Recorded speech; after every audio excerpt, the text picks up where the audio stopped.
3rd Street Extra here. I am going to be picking my floss and kitting up this particular pattern, the Wool You Be My Valentine. And as I've said before, I'm not going to make this as a Valentine pattern, so I'm going to be leaving off the hearts and the words and the 3 hearts here, but everything else will be the same. So I wanted to brighten this up a bit, and I'll show you the floss toss. We'll see how that turned out. So here's the pattern. And I did pull some fabric. This is Witchelt Ada, and it is the lamb's wool. So let's put that out here. Show you how we do a little bit of a floss toss when we are choosing to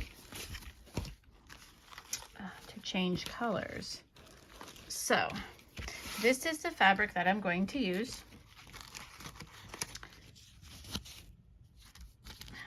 These are the 4 flosses that were called for that I am looking to change out. I just want something a little bit brighter. Let me move this up a bit in my pattern. So this is the Country Redwood, the Freedom, the Crystal Lake, and the Dried Thyme. And there's actually another one that goes with this one because there are 2 kind of reddish pinkish for the flowers, but I did not order the other one that went with this. And I'm glad now that I didn't, because I really don't care for this color in the pattern. It's a beautiful color, but just not for this particular pattern. It's not what I'm looking for. So these are the ones I'm looking to trade out that were called for. These are the colors Walnut, Soot, Wrought Iron, and Oatmeal that were called for. And the oatmeal is going to show up really nice on the lamb's wool. I actually based the lamb's wool based on this color because it's the lightest color in the pattern, so that needs to show up. So I knew that this would show up really well against the lamb's wool, and this is going to be the sheep.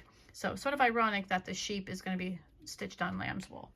So here you can see the sheep there, and that is the called for oatmeal on there. And they used on here 35 count R&R, a Becadarian blend fabric. Don't have no clue if I said that correctly, but so what I need to do is brighten up basically the flowers a little bit and the wagon a little bit.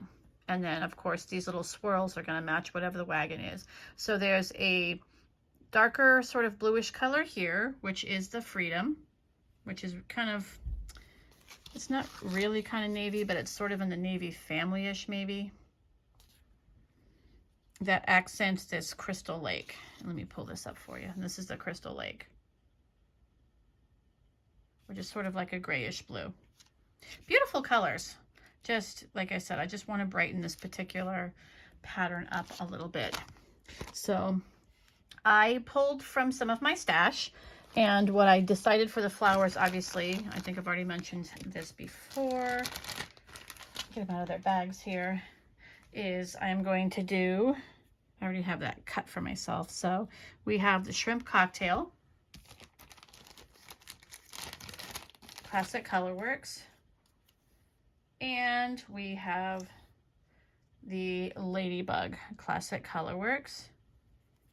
So I think those are gonna do really well. So this will be the flower, and this will be the little lines that sort of kind of go in between. So the darker and the lighter. Oh, I have something going on with my nail there. So basically here. And I think those will look really good together. So far I'm really liking this combination. And then I thought about using this Dried Thyme, but I think it's too olivey to go with these two. I just think it's not quite bright enough. So I did think about maybe using this 4-leaf clover by Classic Colorworks.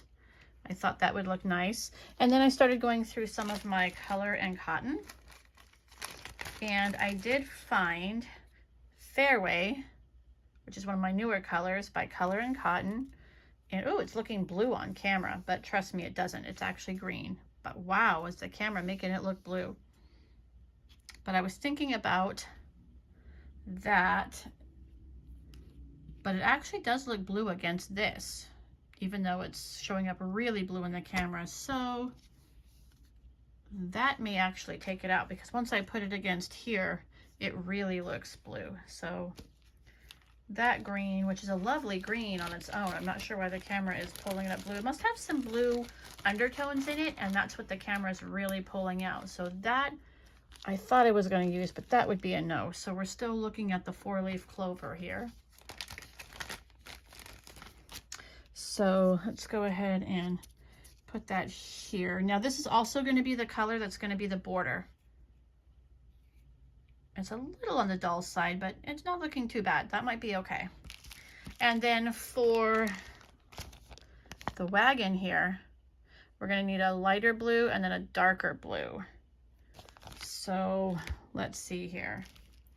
I thought about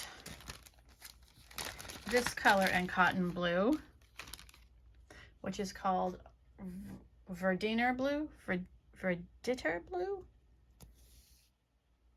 I thought about that for the wagon. Let's put it over here because it's going to be stitched with those. It's going to be stitched with the walnut. So let's move these down. That's for the sheep. That's for the wagon. That's for the wagon.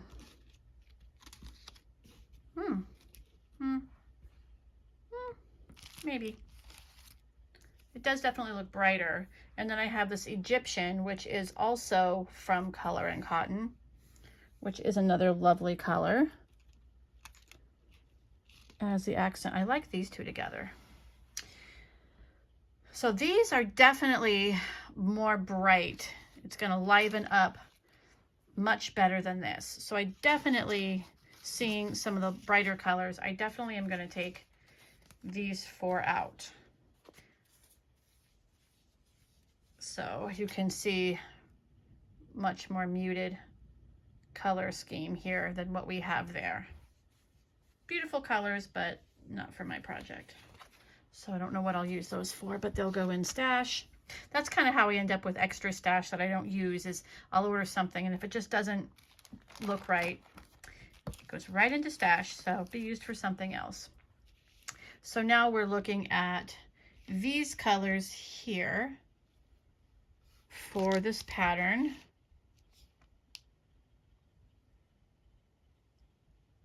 I think I kind of like it. I think I do. They all look good up against the fabric, which is really important. These are bright, but they're not so bright that they will actually stand out, I think, and pop you in the face. I think the flowers are going to kind of pop at you, which I guess would be okay. I'm not sure how much I want them to pop out. I want the whole pattern to kind of shine, so I don't know. I might just like start with one flower on these, and then if it doesn't look good. So I think what I'm going to do is this. This I definitely like. I'm going to stitch the wagon and then stitch one flower with the vine. That way, if I don't really like it, all I have to pull out is one flower and vine. That's all I have to frog. But so this is definitely what I'm going to stitch first, and then see how the flower is going to go. Everything else I like a lot. I just need to see how that's going to go. So my question to you is, I'm kind of liking this. Do you still think that this blue is going to be too bright in this pattern? Now, mind you, this blue is probably also going to be the swirls of the sheep. So should I keep the Crystal Lake, which is the original blue in here, to stitch the swirls on the sheep? So question number 1, should we do that? Should we keep this as a swirls instead of this blue? Because I don't know if this blue will look great as swirls. And then is this blue combo You won't really see much of this. That's just a line right here. So should I keep these two blues or tone it down just a hair? What do you think? Or should I just keep the original? Although then the flowers will be really bright. So the wagon has to have a little brightness if I'm going to brighten up the flowers. So what do you guys think? That's how I do a floss toss. This is how I sort of set up if I'm picking fabric or changing colors. Now, if I get all the called for colors, I will still pull them like this on the fabric I'm going to use, because I need to make sure everything is going to look nice on the fabric, especially if you have a really light color like this oatmeal. You need to make sure it's going to be seen. But definitely if I am changing any colors, which I don't do that often, I'm not that confident about it, I will definitely pull all of this out. So there we go. That is how I set up a project when I'm picking fabric and floss. So have a great day, guys.